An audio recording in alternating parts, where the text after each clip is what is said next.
Hey, everyone. Oh, my God. Yes, Greg's got his Spider-Man 3 look already going today. Oh, I did it. Yeah. Hey, well, welcome to Art of the Game. This is where we talk about role-playing games. We're three different game masters, different experiences, and we talk about tips and tricks, and we do some debating sometimes. And we also do reaction videos. Like today, we're doing a reaction video, aren't we? I can't remember who suggested it first. I think this is a reaction. Oh. Yes, and I apologize in advance for anything noises I may make, for I have the con crud today. So, or anything that may come out of certain orifices. Yes, exactly. Yeah. Yes, I have the con crud and no recovery day. So I'll have to censor areas, pixelate the other areas. Yeah, maybe exercising tight biological control of my body. I'm gonna work on those Benny Gesserit skills. So anyway, it's a reaction video to Bob, Bob the World Builder. By the way, yes, this is where he shared his poll that he's been doing, trying to figure out what is everyone's favorite game, right? So yes, and so he had put out this poll to his fan base about 2 weeks ago, I think, and wanted to see what people are playing, and it's actually kind of a neat video, just watching it like the hour by hour. But it's also, I think, I want to preface it before you get any kind of discussion that this is clearly just his fan base that are D&D players. This isn't representative of the whole industry, because there are many games on here which clearly have more fans than what this chart shows. I think initially it was mainly his fan base, and then it started to spread to other creators, and so it's him plus adjacent him, I would say. Yeah, absolutely. But it is very clear that his core audience is the ones that are that are responding to this. Yeah, this is the final result of the poll. At least the top. Is it 10? Is it more than 10? I can't. Yeah, and it's pretty close to the end. Even if we don't have the screenshot right, I mean, we're close enough where these are the results. Yeah. And what I find interesting about this personally is now Pathfinder, by the way, when he says the Pathfinder block, that's a combination of 1E and 2E. Right, so he's taken that as a collection, but I find it very interesting that standard 5e is absolutely crushing 5.5, like on this chart. Like that's really interesting to me. Actually, for the same reason, I would wonder how Pathfinder 2e and Pathfinder 1e actually does break out. Thinking about that, because he got a lot of he got a lot of criticism for not splitting it up from the Pathfinder base. But I think it's good he didn't, because otherwise it'd be way too far to the left, I think. But I wonder how it would break up if you'd have the same thing where 1E is played more than 2E. Well, he said part of the reason why he did it this way was because he didn't want D&D to just dominate the chart. Yeah. And technically 2E has a remaster, right? Whenever they broke away from the OGL. I don't know how different it is. But, there's actually 2 different versions of 2E. So there's technically 4 different versions of Pathfinder right now that you can play. Not confusing at all. It might be a little too much. Yeah, because they have the original, they have the playtest for 2E, then they have 2E, then they have the remaster of 2E. And so, But so I will be transparent. I did vote on this whenever we did you it. now? Yeah, and I am in the other category. I voted Monster of the Week. But very good, very good. Well, and that's the thing is the collection of people that voted that didn't vote for things that were on his list, because he straight up said the list is primarily composed of things from his shelf. But the others, just a collection of people that felt like they like they didn't make the list, was enough to qualify as a category. And what I like about this list is it proves what I've been suspecting all along, is that the OGL bullshit was going to result in the industry splintering and going back to the way it was in the 80s. Yep. And that's what we're seeing. 100%. I bet if you saw this pre-OGL, it would just be one big line across the top. Well, there wouldn't be as many people voting down below for sure. Yeah, there'd be a Pathfinder, a little Call of Cthulhu, but most of these games didn't exist before.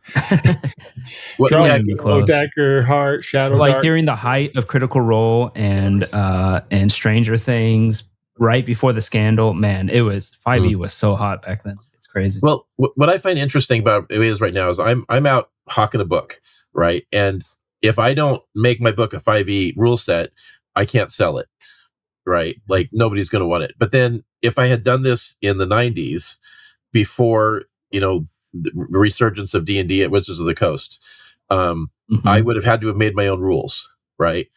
And I would have been able to sell the book just fine. People would have bought it, and everybody would have enjoyed it, and I would have had my own core fan base.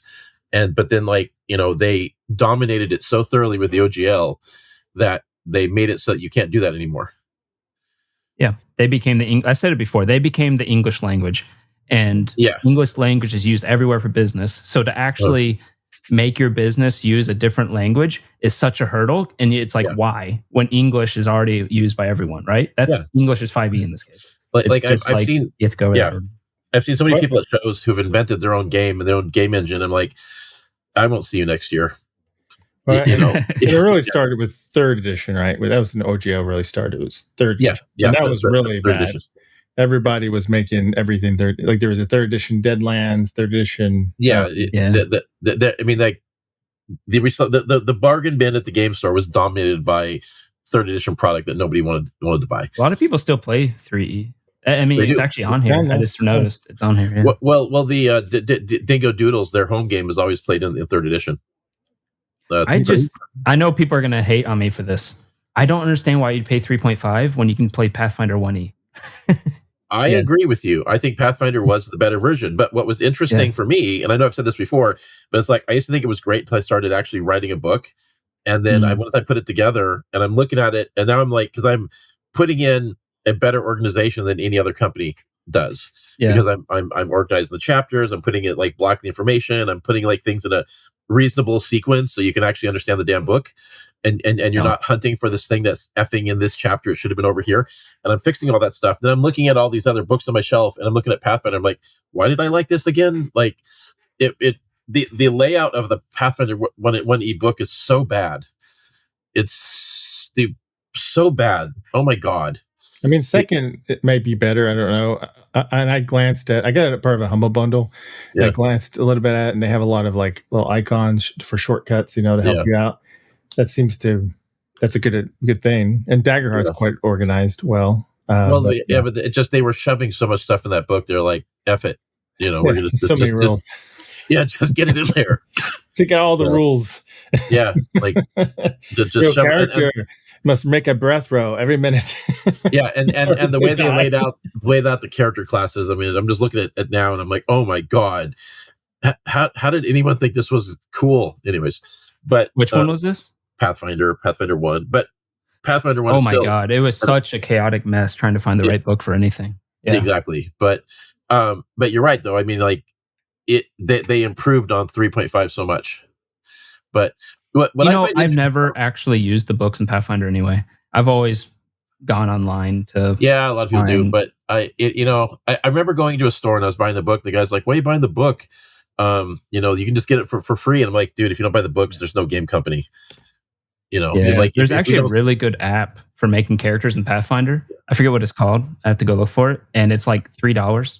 I've seen some. There've been several of them over the years. But I mean, it's important. Even though they're doing it for free, so Paizo's really great about doing that, opening their game rules quite a bit, right? And they did their own license to compete, to give it an alternate for OGL. But right now, they're also having they had to do layoffs, and they're having some financial issues because of the whole Diamond bankruptcy thing. So, just to lend that in. So, if you like Pathfinder, you really should go out buy their books right now because they. We have to support the companies we like, or they don't stick around. I've never played 2E. Well, did you guys hear about what happened with the Diamond thing? Yeah. How I heard that they're going bankrupt. That's it. No. So, Greg, the new owners of Diamond have seized the inventory of their customers and are trying to legally claim it as their own so that they can sell it out to pay the debt. Yeah. That was crazy. So that's the problem is all these publishers had products sitting in this warehouse where Diamond was, and now they can't get it back, and they don't necessarily have the money to reprint all these books for their customers. Yeah, Wizards of the Coast, can absorb some of that, I guess. They're better than a lot of them. But Paizo, Green Ronin, that is like masterminds and stuff, a lot of them get hit pretty hard. by that. Yeah, it's similar to what happened to Palladium when their lawyer embezzled $500,000 from the company. Like when that stuff happens, well, no, but that's what happened. Palladium used to be like the number 2 company in RPG company in the world, and then they didn't have the resources to maintain their momentum, and then that's when they went into their slide. And like when this stuff happens to a company, they don't necessarily have the resources to pull out of it. So no, maybe you should do a video on self-publishing. Maybe we should actually, because well, that's actually not bad. I've thought about putting that in one of the books I'm writing, because there are ways to do this where you don't have to be part of that system and have huge amounts of resources. Because I've been able to do it with nothing, and build up from nothing. Same with Marks, I think, right? Like Marks, you self-published too, and have to basically do the same thing. Yes, Capit Crossing does self-publishing, yeah. So yeah, but I not role-playing game books, but novels and stuff. But if you can navigate yet. Yeah. Well, if you can navigate the print-on-demand world, there are a lot of options out there that are very economical if you're willing to work Amazon's within certain not limitations. No, do not do Amazon. We'll make that another video. We should absolutely do that. But as far as getting back to this thing go, because we're certainly off topic again. Oh, right. Yeah. So we're doing great in this video. I know we're doing amazing. But no, okay. So there is something that's interesting to me though, because we have the thing we call the edition wars when they do a new release, and it's interesting that the idea of new editions is entirely a consequence of the bad structural model that TSR used, where they would back themselves into a corner, and the only way to keep selling books and stay in business was to do a new edition. Because they wrote their books in a way where they eventually couldn't put out more books. Where you look at companies like, say, Palladium or GURPS or some of these ones where they're more diverse, they've been able to keep going because, like the books kind of have something for everyone kind of thing. And so but in the edition wars where people are like, am I going to adopt the new one or not? Right. I don't think we've ever seen the fan base split so much as this. Right. Because like when 4th edition came out, it was one of the, it succeeded with new players, but it was absolutely a disaster with their existing fan base, and it drove everybody to Pathfinder. So there's like this massive gap. Right. No. And then I think I don't know what the divide was in 3.5 or 3rd edition when it came out, but I think people were generally adopting it quite quickly. But now we have. I didn't feel like people got too upset about 3.5 as much as 3. Yeah, memory. Well, I don't recall I wasn't plugged into it that much, but I've never run into anybody that had an objection to the improvement, the change over to 3.5. Yeah, I remember thinking 3.5 was better for sure. Yeah, well, I've looked at the 2 versions. I couldn't really see a major difference, to be honest. But I think the differences are very subtle. But looking here, it is wildly clear how unpopular.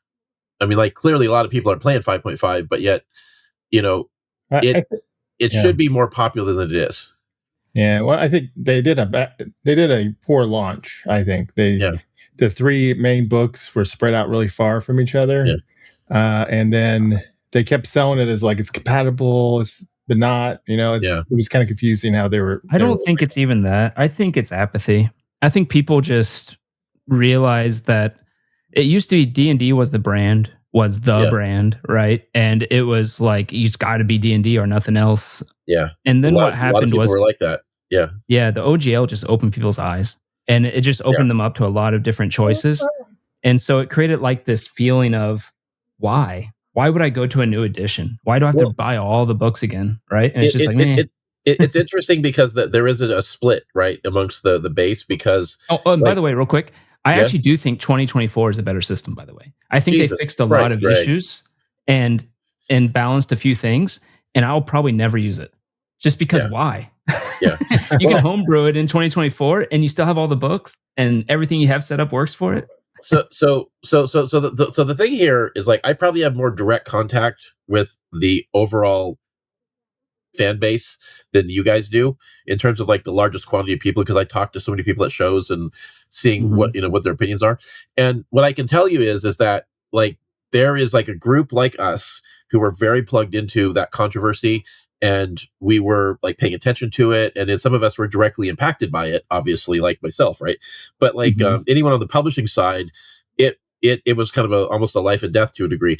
But to the general consumer, most of them have no idea it even happened. Yeah, or it's so unimportant that they don't understand why it matters. Yeah, I feel like the OGL thing was was a great motivator for companies to get into new games, make new versions of games.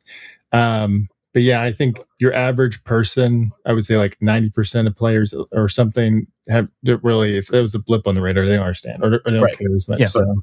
But I think what we're actually seeing here, though, in this statistic is like not that impact as the impact of the fact that like the actual product itself is not necessarily recognized as a superior product.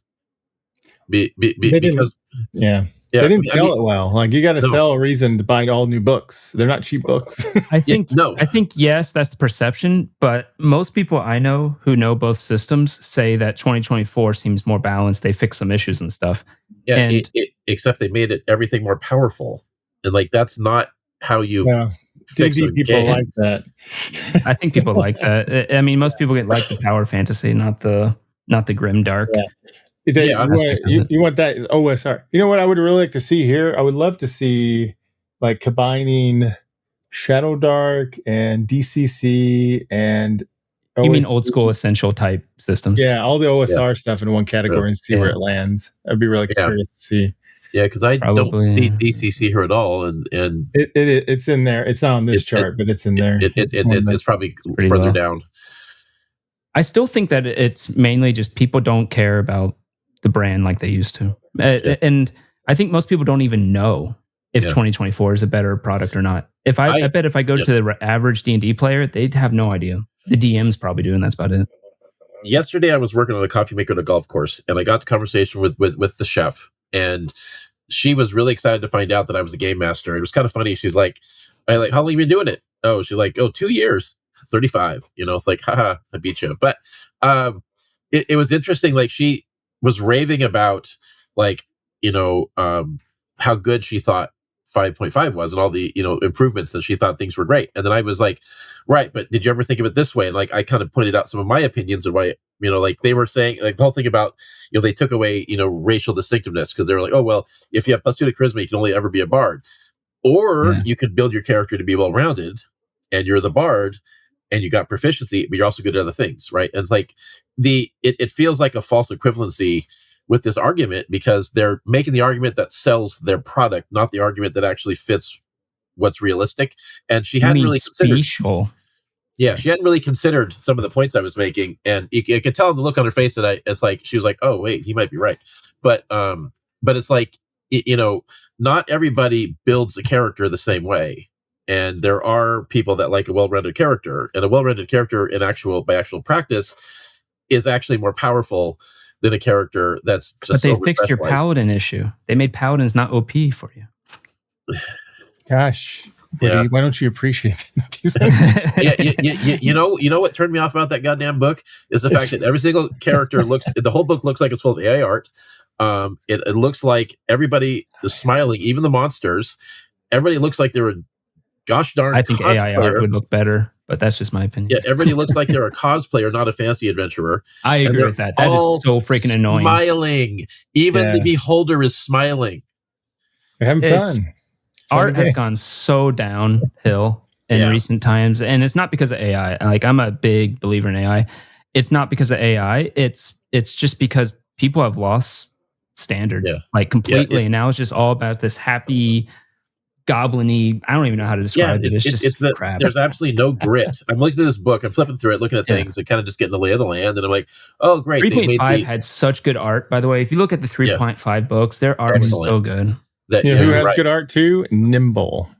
Yeah, it's good art. Well, an RPG art needs to have some grit in it, because like that's kind of what sets the tone, and people are gonna you want unless it's not a gritty thing. But I know for Dungeons Dragons, yes. well, like some people are gonna play those grimdark campaigns. Bugs Bunny role playing game. Let's get some grit in our art. Right? Yeah, exactly. I'm gonna chop off Bugs Bunny's head mounted on a spike. But no, you want a game where you feel like you can get in there and have some grit. You want to be like stab those people in the back. You want to have poisoned weapons. You want to be, cutting somebody from the nave to the chops. And you play OSR. I think you're saying you need to play OSR, Woody. I think you need to convert your game to OSR. ISO still has pretty good art. Look at that. Which is that? What is that? Starfinder. Oh, that nice. does look really good. Yeah. They have really good art. Yeah, who has good art? Oh my God, there's this game called Cyber Symbiosis People compliment the art so much. Holy damn. So many compliments on the art. Oh, good. Oh, shit. I just blew off dust on it. Don't mind that. Oh, hey, there we go. The comic. Yeah, covered by superstar artist Mick Nave. Well, anyway, I don't know how we got on art and stuff. We're over the place today. Yeah. Here's my thoughts. Can I share my thoughts? Yes, please, Mark. Go ahead. I predict in time that you're going to see 5.5 grow and 5 drop a little bit, just because I think you have a lot of people that aren't even trying 5.5 because they're just like, my campaign's not over yet. I'm not going to switch everybody over to this other system that's almost the same system until my campaign's over or whatever. And I do think you'll see that even out some. I don't know if it'll really flip or if it's going to even out. I don't know, but it will grow, I think. But there's another side to this too, that a lot of these smaller systems we're seeing, and some of the ones that are in the other category too, are basically a slight modification of 5e. So like those are the 5e players going over for like a slightly different experience, but they're still sticking with the game that they are familiar with. And if you were to factor that in, I think the 5e fan base is possibly so big that 5.5 will never touch it. I don't know. I think what you got to look at, I think, for this stuff is what are the hardcore players doing? That's what actually matters the most, because no offense to normies who, like, there was a really cool video, we could maybe react to it, about how like they randomly polled people and like 20% of them actually said they play D&D, except they knew nothing about the rules at all, right? And it's because the DM, the ones who run games, are generally the ones that know the game, and they're also the ones that drive it. They're the ones who get everyone together. They're the ones who are going to drive sales. Roll this. You roll this. Yeah. Okay, use that ability. Yeah. Exactly. So I think those people are the ones who actually matter. So if you made a poll of those people only, like DMs only, and asked them what systems do they play, I think you'd get a real, like, almost, you could make a poll of DMs. What system would you use today? And that would be interesting. I bet you would have more 5.5e, to be honest. But I don't know. It would be interesting to do that poll. I kind of wish we had a big enough audience to do it. But most of the so-called D&D influencers online have either moved away from D&D completely, or they're moving to 2024. I've noticed. Yeah. Well, Well, it's that's the thing is like, Mark and I were talking about this the other day, but like the way the algorithm kind of goes through its phases, and it's harder and harder for D&D YouTube to survive. And the guys that are making it either were already there and had big audiences already, or they, like they're doing fun, silly videos. It's not necessarily like it's weird because the market for D&D RPG, like for game master advice, is strong, but the algorithm doesn't think so, and it's not feeding that information. Because like this kid I was talking to, I spent like 20 minutes talking to this kid, giving him like the talk, because he had no idea what he was doing. To birds and the bees? What's happening? I know, right? No, like just, it's kind of like, I'm trying to write my campaign. Stop writing then. You're like, you're going at it the wrong way. But like he told me that he was looking online, trying to find the information he actually needed, like to cover the basics, like what's my foundation, right? He couldn't find it. He had to come find some asshole in a convention that was trying to sell him a book to get that information. Like and I gave it to him, but it's like he couldn't find it on YouTube, and we know it's out there. I mean, at least we have a playlist where the very first video has that information, and I sent him to our playlist. And I did this to several kids over the last couple of weeks, and they were very grateful. But like, it's just, the algorithm isn't recognizing this demand, and it is strong and it's out there and people want it. They just can't find it. Mm-hmm. And I agree. I also, I'm kind of surprised to hear that Daggerheart's not higher than Draw Steel, but that's okay. Well, they're basically the same. It's almost the same. I hear about Daggerheart all the time from players and stuff. But I think, might be biased, but I think Daggerheart's actually losing momentum a little bit, especially since Critical Role's not even playing it. That is a tough decision for them to make. I don't envy them for that decision, but I'll tell you, there are a lot of people. I'm pretty sure it's because of Brandon Lee Mulligan. For him to DM, he wanted to play something that he's familiar with. Well, I'll tell you this though, like every show I go, there's more and more people playing Daggerheart. So you say that, but like when you actually talk to people, it is a growing fan base. I could be biased. I just don't like it too much. And what I heard, like on Start Playing, for example, I was listening, or I was hearing from a full-time GM on there, and they've always been kind of like Dungeons Dragons, Pathfinder's second most popular, and they said that Daggerheart's overwhelming Pathfinder is the second most popular game. Oh wow, really? That's interesting. And that's not representative of everybody, but it is people who are willing to pay money to play, so they definitely are passionate. Yeah, and that is an interesting, because like there is definitely like, I mean, I feel very lucky with the people that I got that wanted to play, pay me to do it, but like, when you talk to other people, go, hey, you want to join up, and they mention like, hey, we're it's a pay to play, it's this in this game, because but like, a lot of people don't want to pay money because they've never had to before. It's always been free, and they'd rather go without than pay, which is very interesting. Mm-hmm. Yeah, I understand. I would think if you have no option, I would think it'd be better to play than, unless you have financial problems or something, than not play at all. and I'm talking to people that don't have those financial issues, or watching movies, And, you know what's funny? Yeah. No, this chart, going back to the chart, is basically in the order of games I would actually probably want to play myself now. Really? Yeah. Like I would probably want to do 2024 5e at this point in my life, just because I know it and it's easy and I don't really care that much about the system. Yeah. Then Pathfinder, because I know it and I don't care about the system so much. Yeah. And then removing that for a second, 2024, I mostly know it. If I had the books, I'd do it. And then Daggerheart, Draw Steel, it's a toss up. I'd probably even do those before Shadowdark now, just because Shadowdark is not made for a long-term campaign. Really? You used to love Shadowdark. You've ran. I know. It's just the system just doesn't give enough for like a fun scaling. It's not you. It's me. Yeah. I think also I'm growing out. Not growing out. That's not the right word. I'm finding that my personality just does not match Grimdark. It just doesn't. Oh yeah. No, there are things I like about how Blades in the Dark plays. I wish that Shadowdark or Blades in Dark, but Blades in the Dark. Like there's some elements of that game I wish I could have incorporated into mine, earlier on. But like there's some interesting game mechanics in that I really appreciate. And Blades in the Dark is it's from the Powered by Apocalypse games, but they of course switch it up with dice pools. Ooh, just to extend this video a really long time, I have another theory about this, and that is. Games role playing has become more about improvisation and like acting almost, and just like interactions, than it has been about combat and game systems. And because of that also means there's less incentive to learn a new system. Well, as well. That's an interesting point, because I've been doing working on that book about GMing that I mentioned previously. I'm working on the rewrite on that right now to try to finish it up. And I was covering that exact point, and it was interesting to me that when I was thinking about it, and the era of hack and slash gameplay, it's not obsolete, but the idea of every game's in a dungeon, every game's a life and death struggle. Yeah. That era is over. Play Shadowdark if you want that.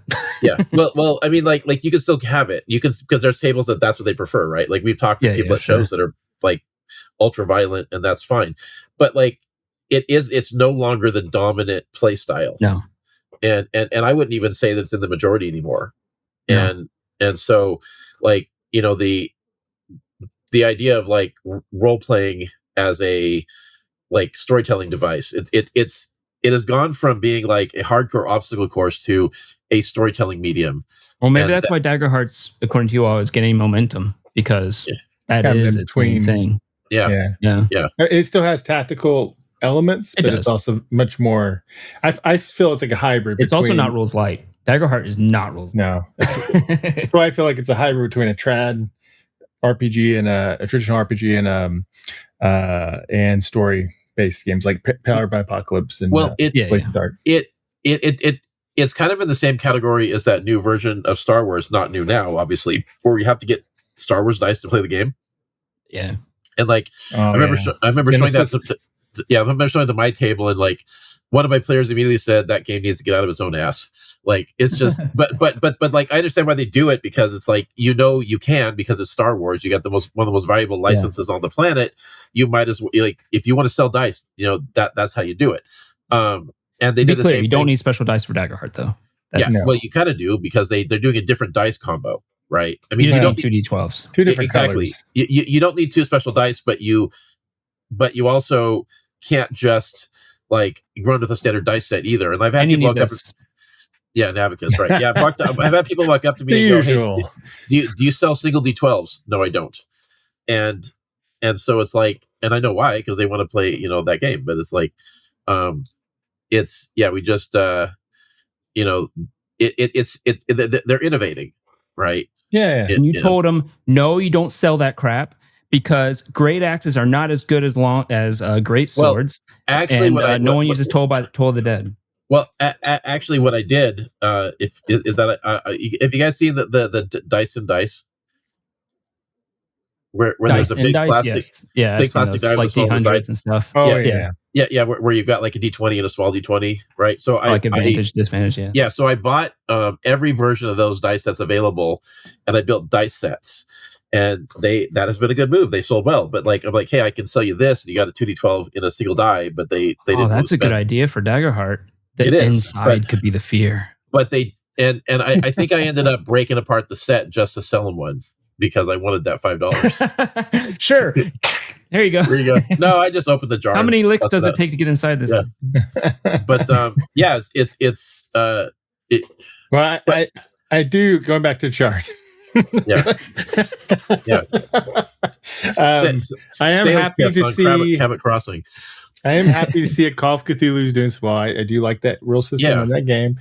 But, I find it interesting. DC-20, although it has been delayed quite a while, is still got popularity. It's promising. I think that'll jump up even more once the game comes out. That game is taking forever. Well, I bet if this was polled in Europe, Call of Cthulhu would be way higher. Oh yeah. Well, that's the thing how we know this is only his fans, because like you're going down this list, Call of Cthulhu, Savage Worlds, and Vampire the Masquerade should have much bigger numbers in reality.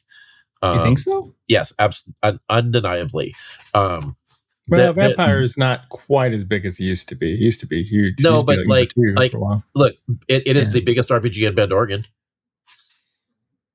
There you go. Oregon? Yeah, in Bend, Oregon. It is one of the biggest RPGs in Bend, Oregon. I know this for a fact. So, are you saying the state Oregon? Bend, Oregon, the city of Bend, up in the mountains, in the high desert, in Oregon, is like that is the most popular game over there. Oh, okay. This is the most random statistic I've ever heard. I know, but the woman who drew this is a massive fan. Okay. Okay. I mean, people are fans. People are fans of it, are big fans of it. My very good friend Claire, last name's Boning. It's her real last name. She did this cover for us. Claire is badass. I'm just gonna say. Okay, here's a question: if you were to look at all the Let's Plays on YouTube in the last year, do you think it would match this list? That's a damn good question. I know D&D 2014 would probably be the highest. Well, the thing, that's an interesting one, because like amongst Let's Plays, I mean, like you got a lot of you kind of have this dying in mediocrity problem where everybody wants to do a live play show, and most of them suck. Or they can't find their audience. There's, it's like, some of these are they don't so do well. Mind-numbingly boring. Even very good ones just don't do well too. Yeah, right. But then so it's like you basically have the celebrity shows and then everybody else. Yeah. But I think the majority of them are probably going to be 5e. Yeah, but it's like Shadowrun is huge. It's not even on the list. I looked at a lot of them when we first started the channel and stuff to see what was popular and stuff, and I don't have that in front of me right now. But of course, D&D was number one. There wasn't Pathfinder. There is a growing number of Daggerheart. There's not a lot of Shadowdark out there, but there is some. Yeah, but you can find tons of Shadowrun live plays out there, and they're just not much nimble. I haven't seen too many Shadowruns, but there are some Shadowruns. I haven't seen much Shadowrun either. I've seen a lot of 5e Oh, lots of Call of Cthulhu. There's some big name Call of Cthulhu ones out there too. I've watched some Call of Cthulhu, but not a lot.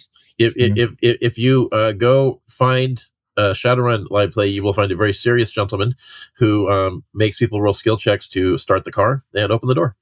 Yep. And his players fail those. I don't know how to get in the car. Yeah. This is hard. Yeah. I'm going to say that, and then I can get in the car next time. I failed my skill check. I have a Tesla. If you're not used to it, it actually is difficult figuring it out. Yeah, you keep saying that. Back in the day when I was working for the original tea company, I had locked myself out of the van so many times that I could almost get in the van faster with a coat hanger than I could with the key. Oh, I used to lock my keys in the car all the time. Coat hanger saved me so many times. See, we were betting that Marks would freeze up first, but it was you, Greg. You were the one that froze up first. Yeah. How sad. Yeah. Anyway, I was about to go on how I unlocked my door with a coat hanger, but that is totally inappropriate. This poll is great. Thanks, Bob. Yeah. If we cut half the content out of this episode, we'd have the purpose of what we set out to do. So it's an interesting poll. Check it out. But he is primarily a D&D-ish guy. At least he started off as a D&D guy. So most of his audience and also splintered off of D&D. Ultra simplified too. Oh my god. Yeah, where's Vagabond or what's some other simplified games I can't think of right now? He probably didn't put a lot of these names on his list, right? Well, as they said, he mainly was doing what's on his shelf, and he looked for what was trending. But he did have a lot. He had he did 100 a lot. plus. But Wow. Yeah, it's a. I actually discovered some new games looking through them. There's some that are like pretty. There's one I found that was like, what is that? And it's like big in Brazil. And I'm like, wow, that's interesting. Oh yeah, that Brazil thing where it was like where the name looks like computer code. Yeah. I guess so. Yeah, it was like 3DT or something. D3T or something. Yeah. I actually haven't played 7 of the ones on this list that we're looking at right now. So about half of them. Yeah. I haven't played Lancer. I can't tell what that second from the bottom is. It's cut off. What is that? What system? Let me see if I can. I don't know. I cut it off. It is playing system. Old School Essentials and Mothership are below it, but yeah, unfortunately, it's none of the ones we have. Do I? Oh, I got rid of my video. Sorry, I don't know either. Okay, but yeah. So I haven't played a lot of these. Bob cut it off too. That's great, Bob. Thank you for backing us up here, buddy. Something playing system. Yeah. Oh, that must be Empire the Masquerade. Oh my God, we had that. What's that game? Really? Really? You're not gonna? I'm being sarcastic, guys. Come on, work with me here. Yeah. Thank you. So for wanting a short video, Marks, you've got one of our longest episodes yet. Yes, I know. We covered so many things. All right, everybody. Well, what do you think of this list? What's one of your favorite games? Let us know. Do you think this list is at all accurate or completely off? And if you don't like it, make sure you tell Bob. Don't tell us. Yeah, and what should be on that list that isn't there? And, yes. And like what thing like that should have more votes than it does? That clearly shows that his audience is biased. So, and that's not a bad thing. It's his audience. This is what his audience likes. So, yep. But yeah. All right. Please leave us a comment. Let's make it a conversation. Please don't forget to subscribe and like if you don't mind, if you like this. And we'll be back next time with more, hopefully less tangents and other topics. Dream on, Marks. All right. When the dice roll high, we touch the sky. But when they crash, it's a bear.